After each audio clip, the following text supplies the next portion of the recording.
გამარჯობა, მე ვარ გიორგი წერეთელი, 23 წლის თბილისიდან. პროფესიით ვარ მზარეული უკვე რამოდენიმე წელია. ძალიან მიყვარს იაპონური ტრადიციული სამზარეულო და ამიტომაც ტრადიციული იაპონური სამზარეულოს გემოებს იმზადებთ დღეს. მე დღეს MasterChef-ის სამზარეულოში ვამზადებ ორთქლზე მომზადებულ სიბას მისოს სოუსში. La Familia-სგან დამჭირდება უმაღლესი ხარისხის ფქვილი და ჯორჯიტას პილპილი.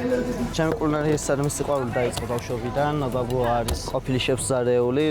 ის გამოც გადავწყვიტე საბოლოო ჯამში რომ ამ სფეროში მემუშავა. ძალიან მიყვარს ტრადიციული იაპონური სამზარეულო და მისი დაბალანსებული გემოები და ძალიან მაინტერესებს ფერმენტაციები. ეს არის თინუსის ფანტელები, რომელიც არის ჯერ გამომშალი, შემდგომ შებოლილი და სამწუხაროდ კარაქი დამეწვა. ჭირდება პრეზიდენტის კარაქი, ვიწყებ ხელახლა მომზადებას, უნდა მოვასწრო. მივიღო იდეალური ყავისფერი ფერი, რაც მთავარია და არავითარ შემთხვევაში აღარ უნდა დამეწვას. დროის გაქცევის გამო გარნირს ვცვლი და აუცილებლად ვიყენებთ ბასოს ზეითუნის ზეთს. მოვთუშავ ასე ვთქვათ ცხიმში. რაღაცების შეცვლა მომიწია დროის გამო. არ მთავარია იმ გემოებს მაინც გავიტან, რაც საჭიროა. ძალიან დიდი იმედი მაქვს, რომ შეფებს მოეწონებათ ჩემი კერძი და წინ საფარს მოვიყვავთ.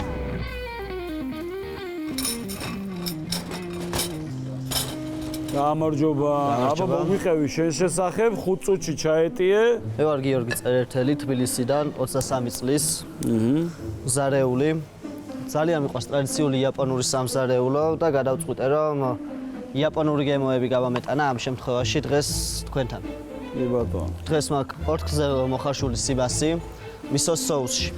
აჰა. ბალიშად მექნება ჩინური კომბოსტოს და შიტაკეს სოკოს გარნირი, რომელსაც აქვს სოიოს სოუსი, ცოტა ლაიმი და ჩინური სიჩუანური წიწაკა. აი ბატონო. ამდენი ხანია რა მზარეული. რამდენიმე წელია. ძირითადად ვარ ტრადიციული იაპონურ და აზიურ რესტორნებში. ანუ ქართულში არ გემუშავე. ქართულში მიმუშავია. გამოცდილებისთვის ქართულ ევროპულებშიც მიმუშავია, მაგრამ ძირითადად რაც მაინტერესებს, ეს არის ტრადიციული იაპონური სამზარეულო. ბევრად უფრო მხიბლავს მათი გემოები. ჩვენი არა კაცო? კი. და მგონია რომ ბევრი კარგი რაღაცის გადმოტანა იქნება შესაძლებელი. მისო სოუსი შენ თვითონ გააკეთე? დიახ, გამოვიყენე ტრადიციული იაპონური წვნიანი დაში, რომელიც გავაკეთე კომბუთი. წვნიანი არა, ბულიონი ნახარში. ბულიონი, რომელშიც გამოვიყენე კომბუ, შიტაკეს სოკო და კაცობუში, თინუსის პანტელები. კი ბატონო.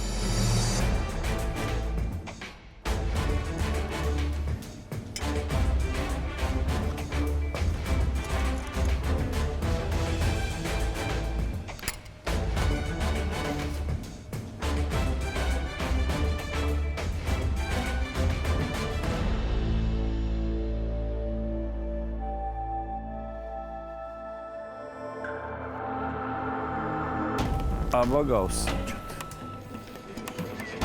სოუსს აქვს ასევე შავი ტობიკო შიგნით.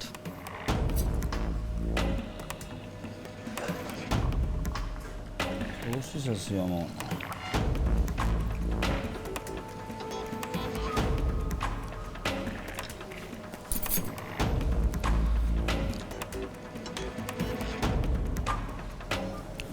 მოსე ეთყობა რომ ნაზი ტექსტურა უნდა კონდეს წესით.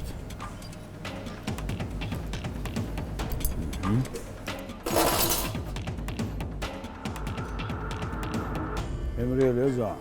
მადლობა დიდი. ნუ ყველაფერი კარგად არის.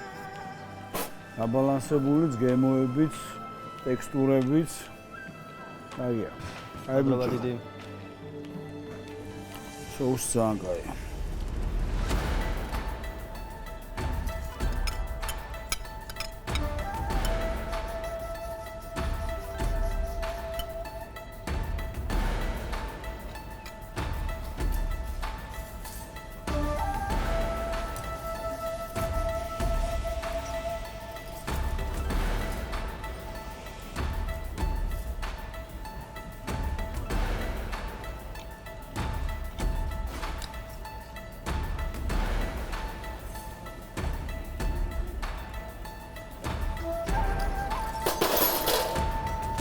მადლობა.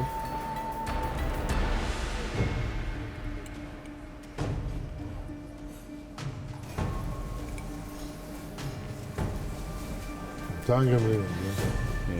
თან კაი შესრულებული.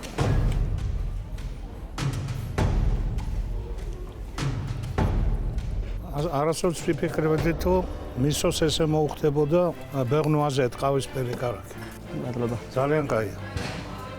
ძალიან გემრიელი, თევზი არაჩვეულებრივი, სოუსი არაჩვეულებრივი, ნაპაც კომბოსტოც. მადლობა ძალიან. იმედია სხვა კერძებსაც ესე ამიზეთ. რა თქმა უნდა. და არა მხოლოდ იაპონურს. რა თქმა უნდა. მე გეტყვი კის. იმიტომ რომ მართლა კარგი შესრულებულია, კარგად არის ტექნიკაც, გემოები, ბალანსი, соусის იმის ამს ყველაფერი ძალიან კარგად და იდეალურად იყო შესრულებული. მადლობა. კერძი ნამდვილად შემდგარია, ძალიან გემრიელია, კარგია. თევზი ნაზია. მართალია ცოტა რთულია ხო სიბასის გაფუჭება ორდგზე, მაგრამ დაშლა არის ძალიან მარტივი. აი ზუსტად ესეთ კერძებს ველოდები ჩვენ მე-12 სეზონში. და იმედია რომ ესეთი კერძი იქნება მრავალი, ასე რომ დიდი მადლობა. მადლობა დიდი.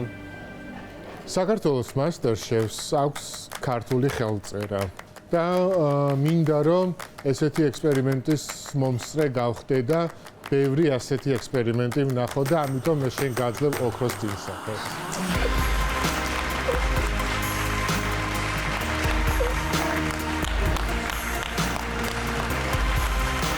და ისევ ძალიან დიდ წარმატებას და ეს ექსპერიმენტი არ უნდა ჩაგივარდეს. არასოდეს. აბა, აუცილებლად.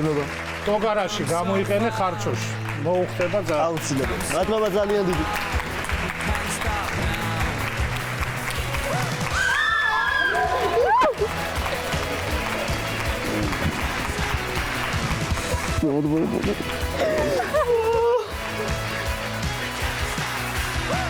აი ბეჭია ძალიან.